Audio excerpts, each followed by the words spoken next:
방현석 작가님 나오셨습니다. 어서 오십시오. 안녕하세요. 방현석입니다. 말하자면 제가 계속 모시려고 했던 그분이 오셨습니다.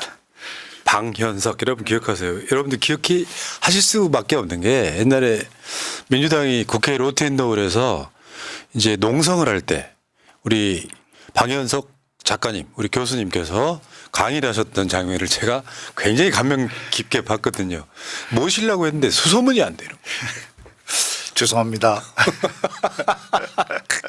자, 지금 소설 범도 작가시고요. 자, 중대 교수. 지금도 저기 중대 네, 문해창작학과에 재직하고 있습니다. 부총장도 하고 계시죠. 네, 그건 이제 임기가 끝났고요. 아, 끝나셨어요. 네. 문창과 교수님. 이야. 근데요, 여러분들이 범도만 기억하시지만 굉장히 상을 많이 받으셨더라고요. 황순원 문학상, 김정한 문학상, 오영수 문학상, 심지어 그 신동엽 작가 창작 기금도 받으신. 네, 그러니까 예를 들면 그 소설계의 그 뭐랄까요, 뭐라고 표현해야 될까요? 제일 잘 나가시는 분. 한때 그랬습니다. 그 최근에 그러시다가 지금 홍범도 장군의 또 소설을 쓰신 거고. 네, 자, 근데 지금 야, 이게 역사 왜곡이라 이런 게 네, 그냥 일시적으로 논란이 되고 말 줄 알았는데 계속 되는 거예요, 지금. 그래서 우리 작가님을 어차피 우리 만날 팔자다. 한 번은 모셔야겠다. 이런 생각으로 54 말씀드렸고요. 고맙습니다. 예. 자, 어쨌건 제가 여러분 그 유튜브 가시면은 방현석 작가님의 강연 같은 게 꽤 많이 있습니다. 네. 가서 하나만 보시고요. 오늘은 짧고 굵게 한번 이야기 한번 해보겠습니다. 제 뒤에 이 장면부터 동영상으로 보고 가시겠습니다.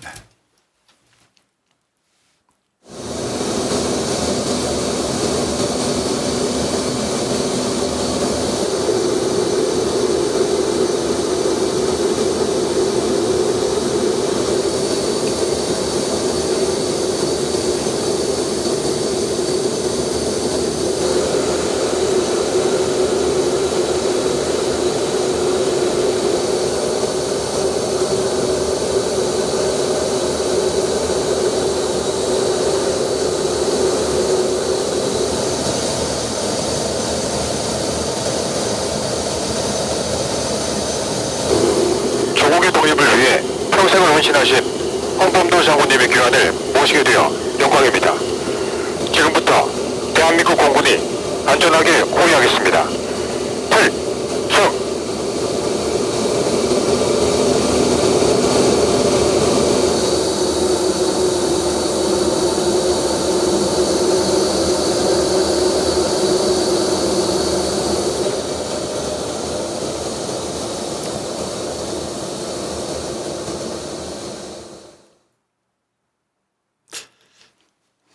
예.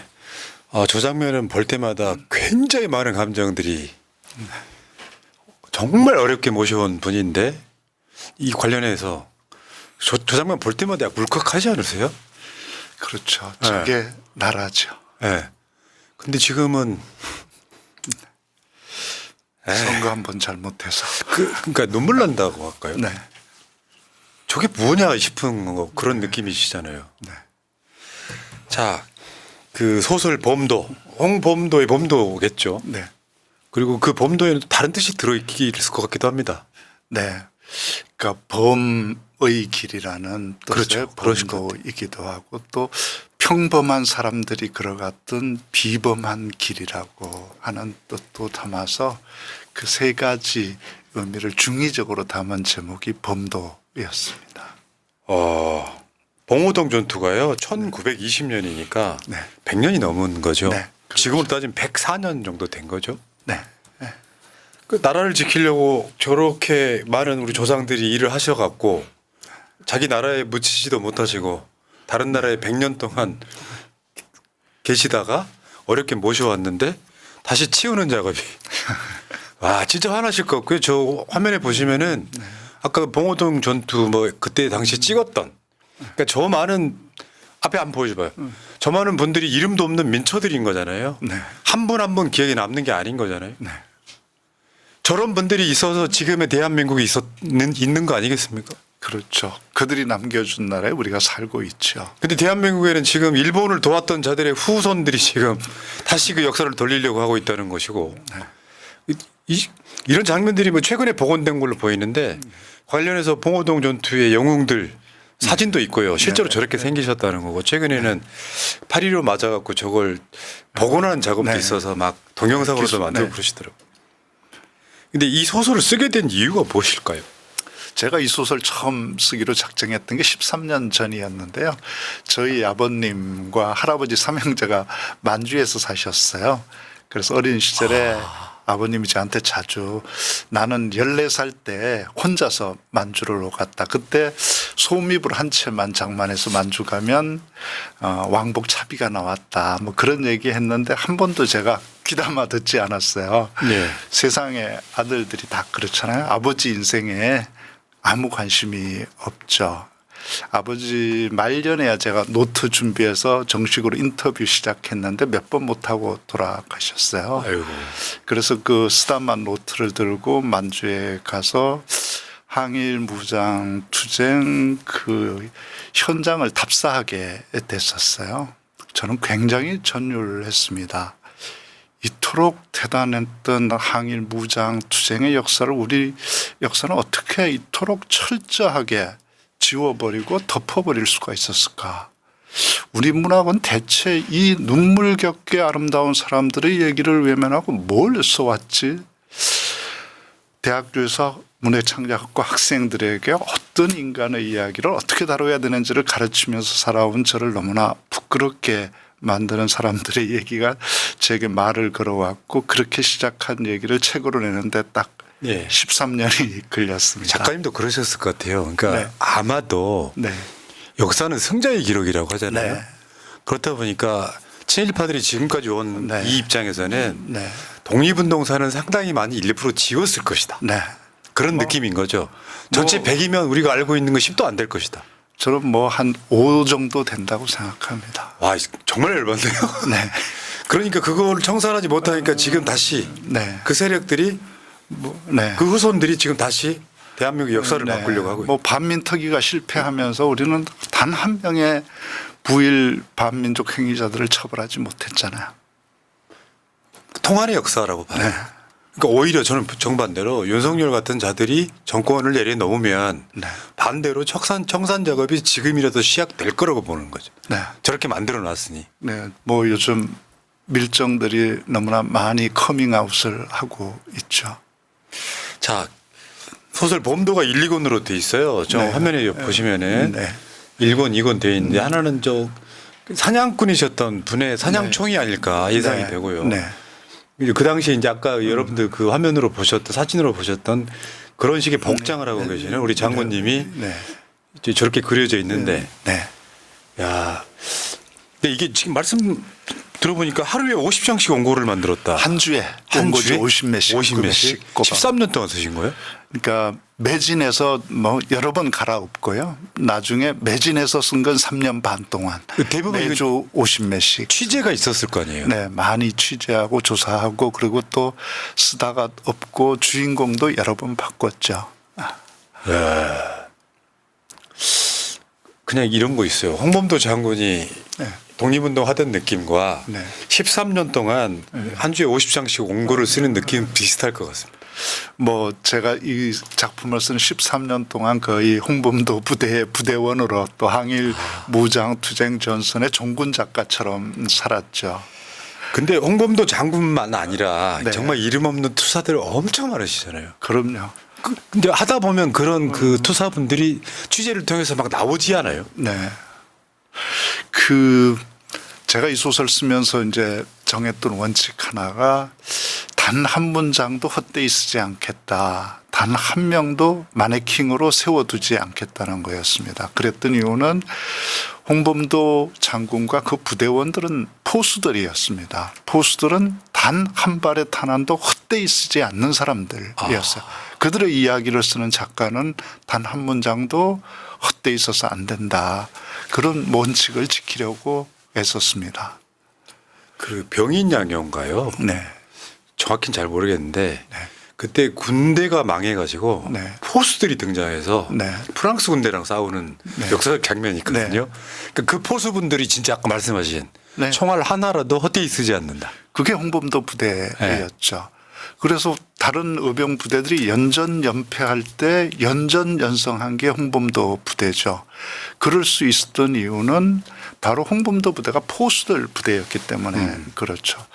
뭐 군대 가보신 분들 알겠지만 군대에서도 군인들 그렇게 많이 쏘지 않잖아요. 그러나 포수들은 일상적으로 총기를 쓰는 사람들이죠. 그래서 총이 자기 신체 일부처럼 익숙하고 가진 탄환의 숫자만큼 적을 잡을 수 있는 사람들이 포수들이었죠.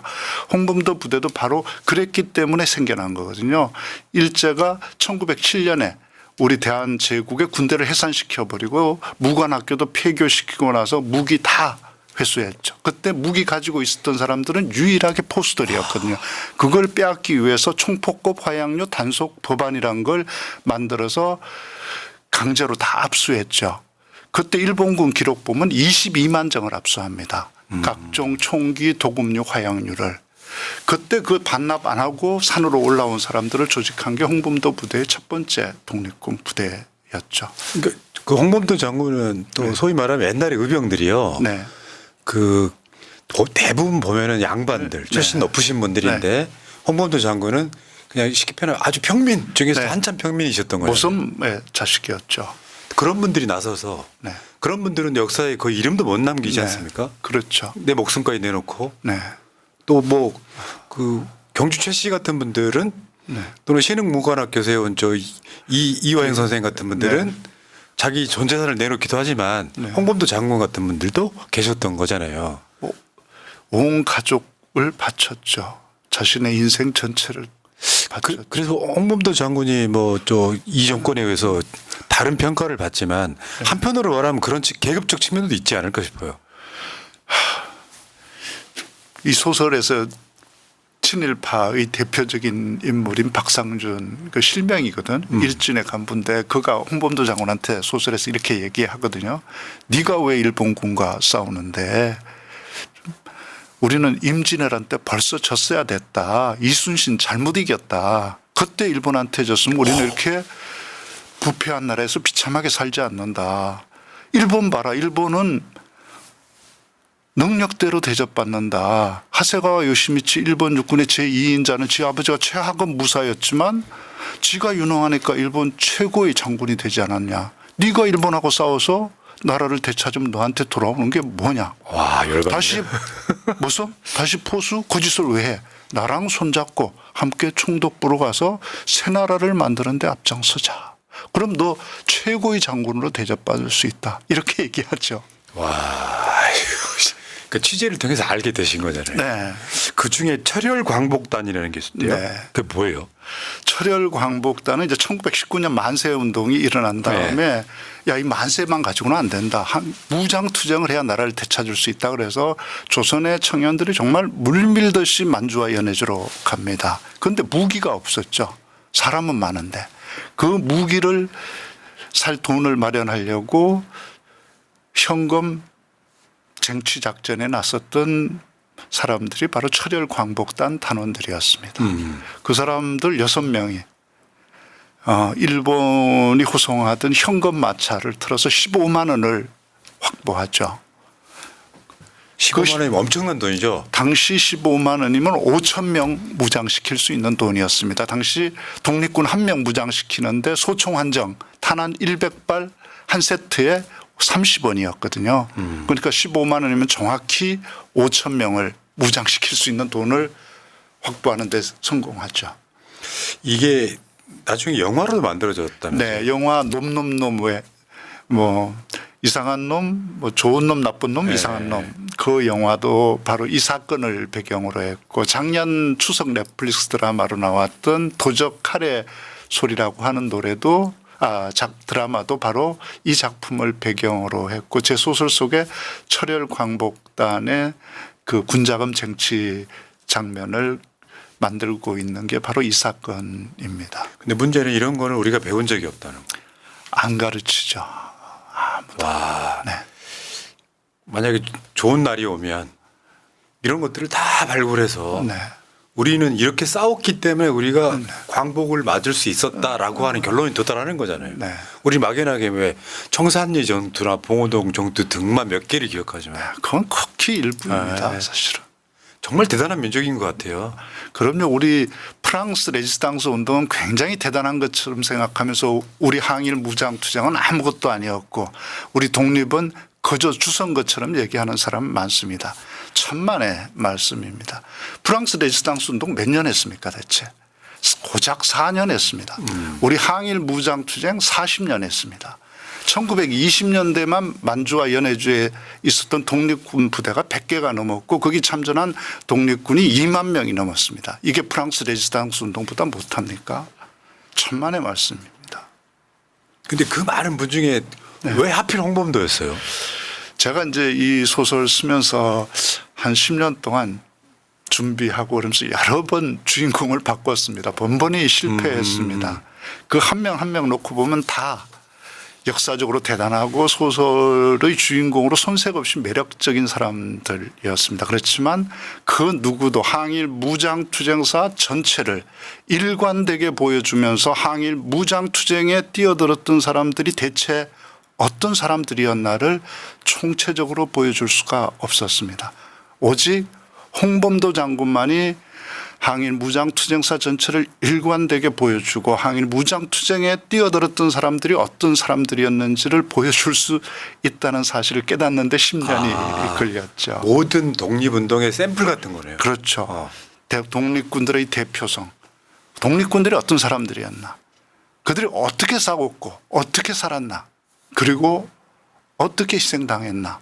이걸 보여줄 수 있는 사람이 홍범도 장군이었죠. 작가님하고요. 이 시리즈로 방송 한번 하고 싶어요. 네. 그러면 너무 고맙죠. 항일 독립운동사 이렇게 해가지고. 네. 이거 하려면 한 3박 4일 계속 해야 합니다. 오늘은 맛만 보여주시고요. 예를 들면 항일 독립운동사 해갖고 네. 뭐 한 20회, 30회 이렇게 매주 한 번씩. 네. 그럼 뭐. 와, 그 듣다 보니까 시간이 너무. 네. 자, 근데 저는 홍범도 장군이 남긴 명언이라고 해요. 네. 패배에 비굴하지 않고 승리에 오만하지 않는다. 네. 그 리더가 갖춰야 될 덕목 아닌가요? 네. 예를 들면 이런 거예요. 우리가 대선을 졌어요. 네. 그러니까 진영 사람으로서는 대선 지고 나면 좀 그렇잖아요. 그때 그런 생각이 들더라고요. 여기서 비굴해져서는 안 돼. 네. 근데 어떤 총선을 이겼단 말이에요. 여기서 오만해지면 안 돼. 네. 근데 그건 기본적으로 갖춰야 될 네. 어떤 덕목 아닙니까? 네. 그게 지도자의 네. 길이죠. 그러니까 작은 승리에 도취되지 않고 패배 앞에서 굴복하지 않는 홍범도 장군 일지에서 제가 굉장히 눈물겹게 읽었던 게 철이 없어서 철이라고 하는 게 총알입니다. 네. 총알이 없어서 일본군만 만나면 매 만난 꽁처럼 도망 다니면서 엿새 동안 아무것도 먹지 못했다. 이걸 굉장히 솔직하게 적어 놓습니다. 그러면서도 그렇다고 해서 비굴해지거나 굴복하지 않거든요. 제가 본 동영상 중에서 홍범도 장군이 얼핏 보이는 무슨 회담 이런 게 있었거든요. 그러니까 동방 피압박 네. 민족 대표자 회의에 참석했던 거기 홍범도 영상이죠. 장군은 뭐 앞에 있지도 않아요. 네. 중간에 깨어 계시는데 야 이분 본인은 내가 이제 독립운동을 했고 봉오동 전투 같은 데서 엄청난 대승을 거둔 사람이기 때문에 나설 만도 한데 실제로 그 공은 다 다른 사람한테 돌리는 분위기가 화면에 짧은 순간 느껴지더라고요. 네. 그런 분이셨다는 거죠. 네, 제가 이 소설의 주인공으로 홍범도 장군을 선택했던 이유도 바로 거기 있습니다. 이 소설의 주인공은 다른 소설과 다른 자격 조건이 하나 필요했습니다. 주인공의 자리를 양보할 줄 아는 주인공이 필요했습니다. 만주와 연해주에서 이름도 남기지 못하고 시신도 남기지 못한 채 사라져간 그 수많은 항일 무장투쟁의 전사들을 주인공으로 만들어줄 줄 아는 주인공이 필요했습니다. 자기 혼자 주인공 다 해먹는 사람, 그런 사람은 이 소설의 주인공이 될 수 없었습니다. 홍범도 장군은 바로 그 이름 없었던 부하들 통지들을 주인공으로 만들어줄 줄 아는 사람이었습니다. 사람들은 다 봉오동 전투 그러면 홍범도 장군이 총사령관인 줄 알아요. 아닙니다. 봉오동 전투 총사령관 최진동이거든요. 네. 최진동은 당시 봉오동 전투가 있었던 그 일대의 땅을 당시 부산 땅 7배에 달하는 토지를 가지고 있었던 부자였습니다. 저 화면에 저분이시네요. 키 작으신 바로 저분이죠. 그 봉오동 전투에 참전했던 1,500명이 넘는 부대원들, 독립군들에게 새끼 먹일 수 있는 사람은 바로 저 최진동, 최치용, 최운산 삼형제뿐이 없었어요. 그들에게 기꺼이 홍범도 장군은 총사령관직 내주고 자기 최진동 장군 밑에 1군 사령관으로 사왔습니다. 최진동 장군보다 나이도 훨씬 위입니다. 전투 경력도 훨씬 많습니다. 그렇지만 기꺼이 그 밑에 가서 싸우고 봉오동 전투를 승리로 이끕니다. 진짜 주연 같은 완벽한 조연 이런 거네요. 네. 영화 요즘 말로 따지면 시니스 딜러 같은. 네, 처음 홍범도 장군이 부대를 만들었다. 아까 포스들 부대로 네. 만들었다 그랬잖아요. 그때도 자기가 총대장 하지 않습니다. 총대장을 나이 가장 많은, 비록 가난하고 자식도 없었지만 평생을 오직 포수로만 살았던 임창건 실명입니다. 포수 아닌 뭣도 해본 적이 없고 포수 아닌 어떤 것도 되려고 시도해 본 적이 없었던 그 임창건을 총대장으로 추대하고 자기는 그 밑에서 참모장으로 시작했던 사람이 바로 홍범도 장군이었습니다. 제가 13년 동안 홍범도 장군 좌치를 조사하고 취재하고 쓰면서 단 한 번도 홍범도 장군이 자기를 위해서 무슨 일을 한 적을 저는 한 번도 보지 못했습니다. 역사 속에 그런 경우가 많죠. 내공. 네. 내가 대우받으려고. 네, 그러죠. 근데 이분은 목표가 대한민국의 독립이었기 때문에 뭐든 양보할 수 있어. 독립만 된다면 그거죠. 와, 진짜 존경할 만한 분이네요. 홍범도 장군이 원했던 자리가 딱 하나 있었습니다. 싸우다가 죽을 자리. 그 자리 위에 어떤 자리도 홍범도 장군은 노려본 적이 없는 사람이었습니다. 그런 분이셨기 때문에 대한민국 정부가 모셔왔는데 자, 이야기 좀 더 나가보겠습니다. 홍범도 장군을 모셔오고 나서 아까 비행기를 모셔오고 나서 대한민국 정부가 홍범도 장군을 이제 사실 홍범도 장군 고향이 이북이잖아요. 네, 평양이죠. 그러니까 북한에서도 홍범도 장군을 모셔오려고 엄청 노력을 했던 거고. 네. 근데 이제 대한민국 정부한테 그러니까 서로 모셔오려고 경쟁을 했던 관계가 꽤 오랫동안 있었던 거잖아요. 그랬죠. 뭐 결국 박근혜 때도 하고 이명박 때도 했던 일입니다. 그러니까 정부의 정통성 때문에 네. 저렇게 모셔왔어요. 네. 그래가지고 대전 현충원에 안장이 되셨고 그다음에 저게 아마 육사에서 제막식인 것 같습니다. 흉상 네, 제막식. 네, 흉상 5분 네. 항일부장 투쟁 영웅. 저 5분 짧게 설명 좀 해주세요. 맨 왼쪽에 있는 게 홍범도 네, 장군이고 네. 그다음이 김좌진 장군, 가운데가 이회영 선생, 그리고 그 옆이 지청천 장군, 그리고 맨 오른쪽이 이범석 장군이죠. 저분들은 우리 대한민국의 첫 군인들입니다. 그러니까 육사의 시작점을 신흥무관학교로 보는 맥락이랑 좀 비슷하게 엮여 네. 있는데 네. 일본 육사라고 이야기하고 있잖아요 요즘에. 네. 그 홍범도 장군이 형상이 저 비 맞으면서 눈물을 흘리는 것 같은 저 장면도 되게 찡했고요. 네. 그 사실 이렇게라도 기억하겠다는 거잖아요. 우리가 세월을 잊지 않겠다고 하는 거랑 같은 맥락이거든요. 기억하겠다는 거. 네. 잘 모시겠다고 우리 조국에서 잘 모시겠다고 카자흐스탄 고려인들이 정말 눈물겹게 잘 모시고 있는 사람들을 한국으로 모시고 왔죠. 저 후손분들이 이러려면 왜 모셔왔냐고 할 정도의 결국은 철거를 합니다. 형상을. 아직 못했습니다. 그러니까 저런 식으로 이제 뭐 이렇게 정리한다 그럴까 이런 식으로 하는데 그다음 형상 청거 1년째 검토죠. 네, 국민들의 저항이 너무나 심했죠. 있을 수 없는 일 아닙니까? 그러니까 독립군은 우리 육사나 우리 군대의 시작인데 네. 이 양반들은 육사에 있으면 안 된다. 그게 말도 안 되는 소리입니다. 정말 무식한 소리야. 저 사람들은 누구냐? 저 5명은 대한민국의 이름으로 수행한 첫 전쟁의 첫 전투를 승리로 이끌었던 우리 군의 영웅들이에요. 예. 1919년 대한민국 임시정부가 출범하고 나서 1920년을 항일 독립전쟁의 원년으로 선포했어요. 그 선포에 따라서 대한민국의 이름으로 처음으로 수행한 전쟁이 봉오동 전투였습니다. 예. 그 전투를 승리로 이끌었던 사람들이 홍범도 장군이고 그에 이은 다음 청살리 전투를 승리로 이끌었던 사람들이 김좌진, 이범석 장군이에요. 이 사람들은 바로 대한민국 이름으로 수행한 첫 번째 전쟁, 첫 번째 전투를 승리로 이끈 우리 군의 영웅들입니다. 이 사람들이 대한민국 육사에 없어야 된다면 대체 누구를 맞습니다. 대한민국 육사에 모시겠다는 겁니까? 어제 헌법재판관 청문회를 보니까 헌법이에요. 헌법에 3.1 운동이 들어가 있고요. 근데 그거를 대한민국 건국을 이야기를 못 하는 거예요. 국회의원이 계속 묻는데 답을 못 하는 거예요. 우리 대한민국 정통성이라는 대한민국 헌법 제1조 대한민국은 민주공화국이다. 그게 1919년 4월 11일 날 대한민국 첫 헌법인 임시헌장 1조 대한민국은 민주공화제라고 한 데서 나오지 않았습니까? 그걸 부인하면 반헌법 세력이죠. 반 대한민국 사회 어제 네, 그렇죠. 윤석열의 발언에 의하면. 네. 그 보수 아닙니다. 그러니까 말씀 이제 우리 시청자 여러분들 1919년에 3.1운동이 일어납니다. 만세운동이 일어나고 그 다음 달 1919년 4월 달에 상해 대한민국 임시정부가 생기고 네. 그 다음 해 네. 1920년에 대한민국의 이름으로 첫 일본과 싸워서 이긴 전투. 네. 그게 봉오동 전투. 네, 그렇죠. 야, 그게 대한민국 이름으로 쓰한 첫 전적이 첫 전투입니다. 그걸 승리로 이끈 우리 군의 영웅을 우리 군과 관계가 없다고 그러면 대체 이 군대 어느 나라 군대입니까? 아니 어차피 이런 좋은 점도 있습니다. 관심 없던 분들이 이런 역사적 사실을 알게 돼요. 네. 그렇죠. 네.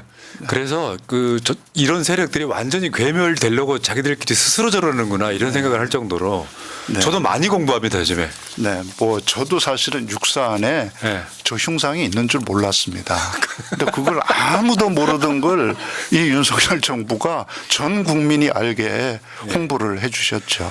그런데 저것뿐만 아니라 역사 지우기가 지금 논란도 아니고요. 이거는 그냥 네. 보세요. 여기 최근 기사예요. 저게 홍범도 김좌진 김구 싹 날렸다. 국방부 교재에서 네. 홍범도 김좌진 김구를 싹 날렸다. 네. 지금 일본 입장에서 보면 홍범도 김좌진 김구는 테러리스트거든요. 네. 와, 이것도 열받는 거고요. 대한민국 군대가. 그다음에 역사 교과서에서도 지금 독립운동 역사는 대폭 줄이고. 네. 왜 저런다고 보세요?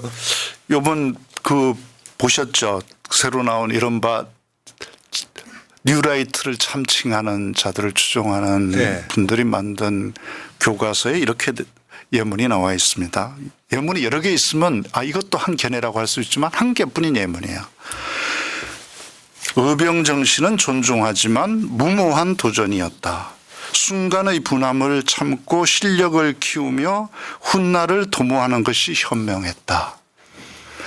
이렇게 쓰고 있습니다. 아이고. 아니 항일 무장투쟁에 나섰던 의병들과 독립군들을 하루아침에 순간의 분함을 참지 못해서 욱해서.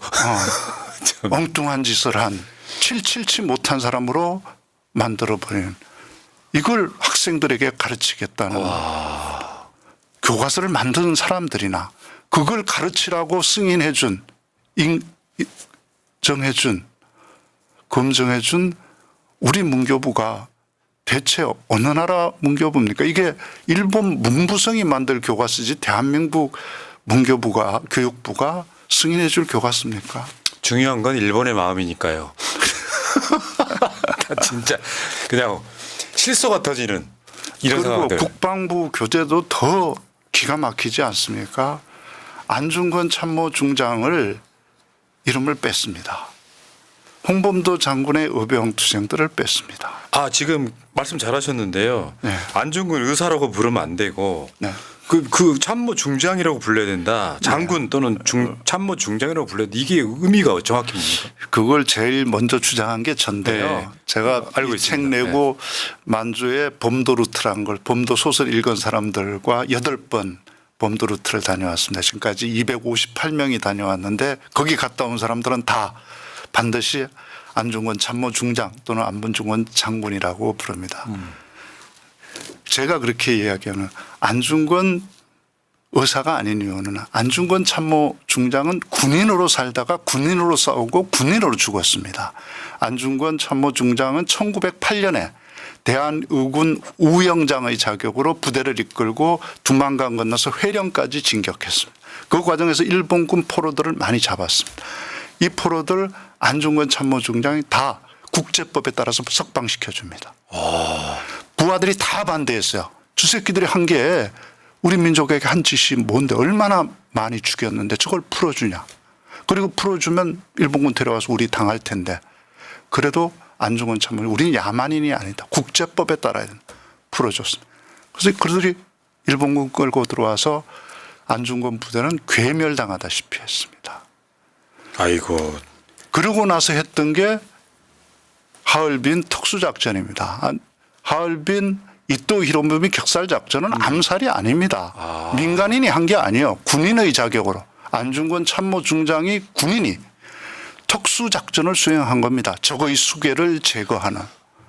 그래서 그 작전을 성공시킵니다. 아이고. 그리고 수사 과정에서 재판 과정에서 일관되게 포로로 대우접할 걸 요구합니다. 자기는 대한의군의 참모중장이다. 나를 포로로 대우해라. 근데 일본 포로로 대접하지 않고 테러리스트로 몰아서 결국 교수형 시켰죠. 안중근 중장은 죽을 때도 군인으로 죽었습니다. 안중근 중장, 참모중장이 남긴 유목이 많죠. 글이. 예. 맨 마지막에 잘 쓴 게, 쓰셨더라고요. 맨 마지막에 쓴 게 뭔지 아십니까? 죽기 5분 전에, 죽으러 사형장으로 가기 5분 전에 마지막으로 간수에게 써준 유목이 위국 헌신 군인 본분입니다. 나라를 위해서 희생하는 것이 군인의 본분이다. 이렇게 쓰고 죽은 사람이에요. 이렇게 군인으로 살다가 군인으로 싸우고 군인으로 죽은 사람을 의사라고 하면 되겠습니까? 의사는 민간인들이 의로운 일을 했을 때 의사라고 하는 겁니다. 그러네. 우리가 김자진 장군이라고 하지 김자진 의사라고 하지 않지 않습니까? 네. 아, 그렇습니다. 자, 그러면 홍범도 장군과 함께 저는 안중근 장군이 우리 군의 양대 영웅이다 이렇게 생각합니다. 홍범도 장군은 장총을 제일 잘 쏘는 군인이었고 네. 안중근 참모중장은 권총을 제일 잘 쏘는 군인이었습니다. 자, 우리 교수님 시간 관계상 네. 다음에 제가 반드시 시리즈를 한번 만들어 보겠습니다. 시간 관계상 꼭 약속을 지켜주십시오. 그러니까. 아니 왜냐하면 이 자체가 제가 공부가 되니까 네. 시청자분들 마찬가지일 것 네. 같고요. 자, 간단한 질문이에요. 역사란 네. 무엇입니까? 본인 느끼시기에?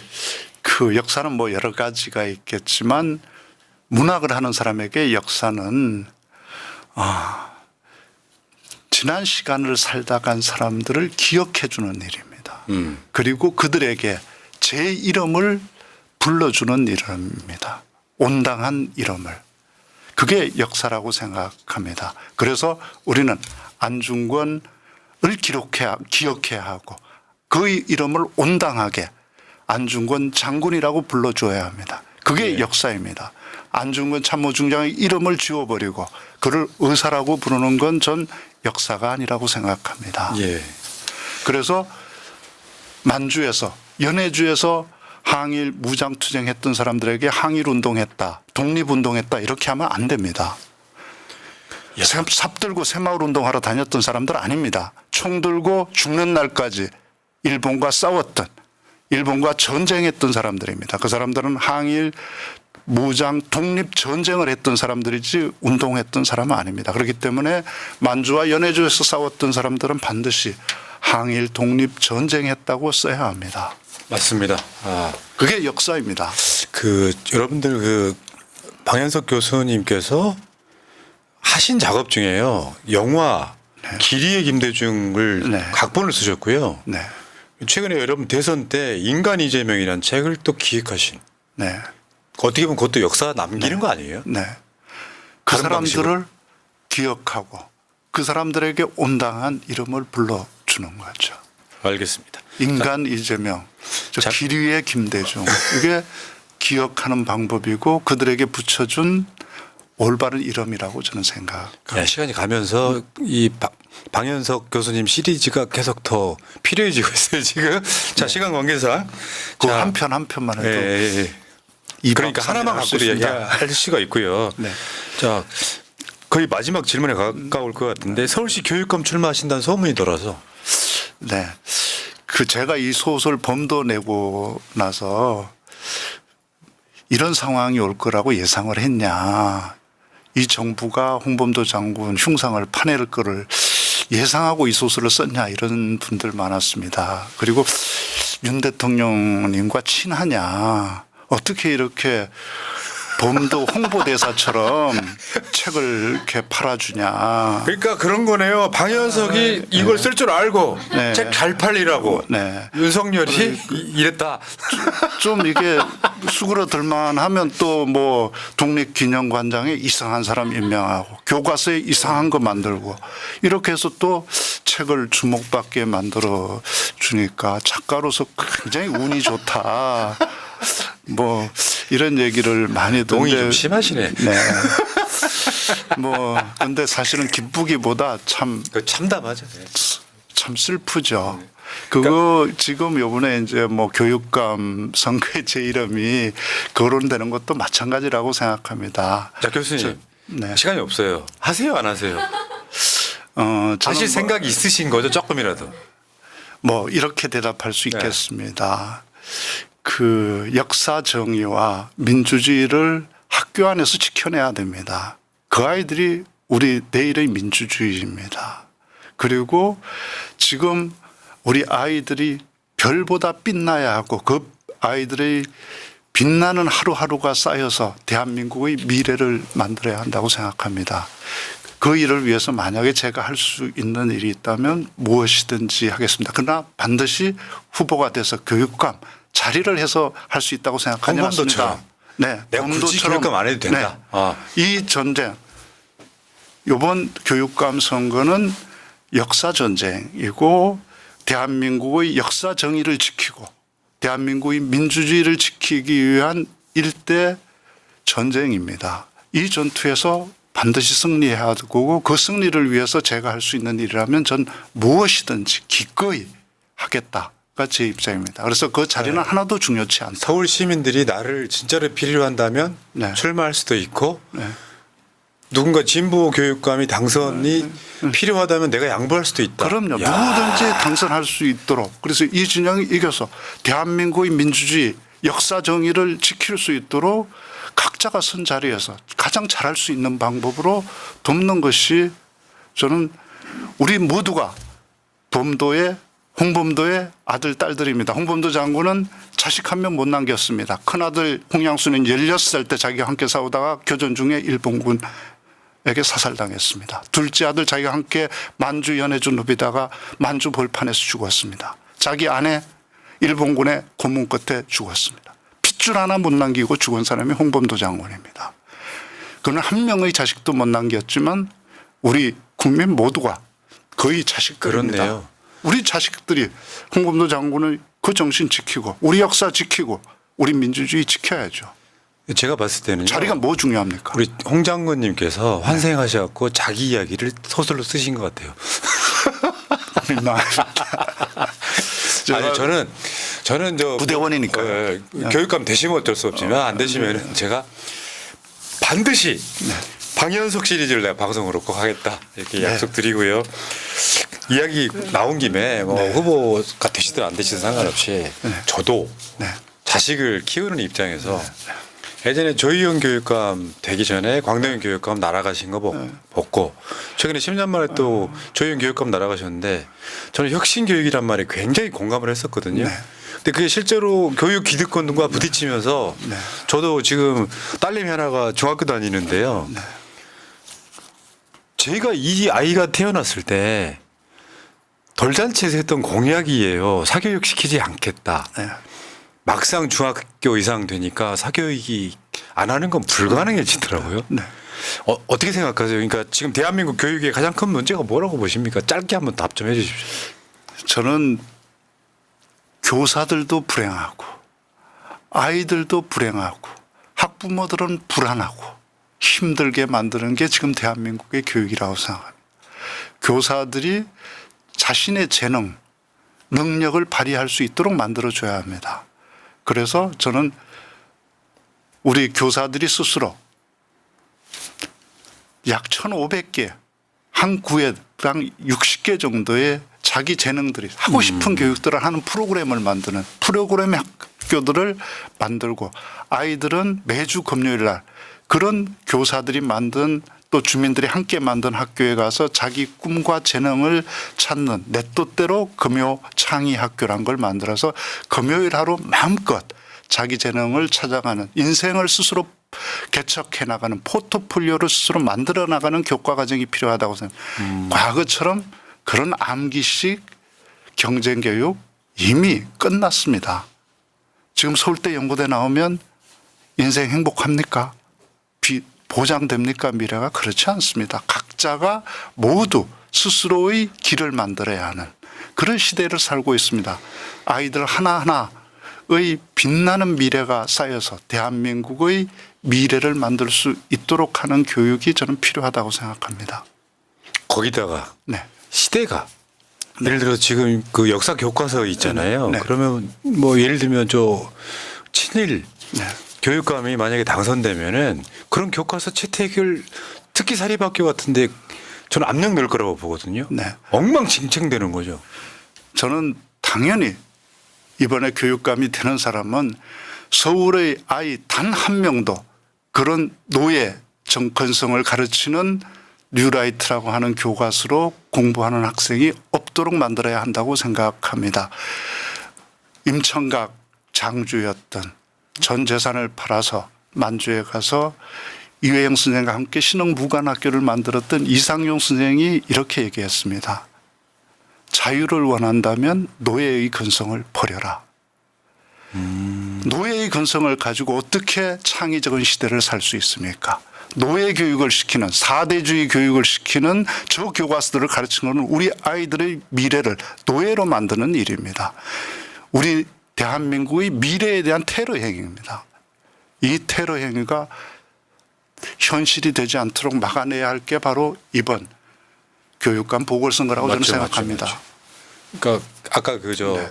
소설 봄도가 나오는 줄 알고 윤석열이 역사 지우기를 해서 도움이 된 것처럼 네. 제가 봤을 땐 그래요. 지금 소위 보수라고 부르기 좀 민망한 정도의 세력들이 지금 교육감 다시 탈환하겠다고 저러는 건데 그러면 그거는 사실 그 어떤 기득권들의 기득권 지키기 교육밖에 안 되지 않습니까? 대한민국에서 그런 사람들을 보수라고 부르면 안 됩니다. 네. 보수라고 하는 것은 세계 어느 나라에서나 두 가지가 특징입니다. 첫 번째는 자민족 최고주의입니다. 우리 맞죠. 민족이 네. 최고야. 그리고 자기 나라 이익 최우선주의입니다. 우리나라 이익이 최고야. 남의 나라 이익이 어떻게 되든 우리나라 이익이야. 이게 보수입니다. 그런데 대한민국 보수라고 하는 자들이 어떻게 합니까? 자기 민족 비하하는데.